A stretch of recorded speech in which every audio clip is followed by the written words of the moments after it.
اگر کسی نے دور سے کنکری ماری اور جمرہ یا اس کے قریب پہنچنے میں شک واقع ہو جائے تو کیا کریں؟ تو اس میں حکم شرعی یہی ہے کہ شک کی وجہ سے یقین زائل نہیں ہوتا کہ جمرات تک پہنچنے کا ظن غالب اور غالب گمان اگر ہے اور نہ پہنچنے میں شک ہے تو اس شک کا کوئی اعتبار نہیں ہے۔ ہاں البتہ کنکریاں نہیں پہنچی ہیں اس کا یقین ہو گیا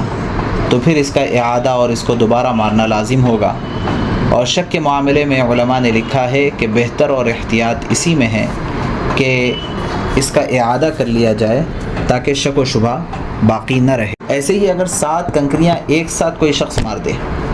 یا چند کنکریاں یا 4-5 ایک ساتھ مار دیا تو صرف ایک کنکری وہ شمار ہوگی، اور پھر الگ الگ 6 کنکریاں مزید مارنا اس کے ذمہ لازم ہے۔ ایسے ہی اگر 7 کنکریوں کو ایک ساتھ مار دیا مگر جمرے پر متفرق ہو کر الگ الگ وہ 7 جا کر کے پڑی ہیں، تب بھی تمام ائمہ کا اس پر اتفاق ہے کہ وہ ایک ہی کنکری شمار ہوگی۔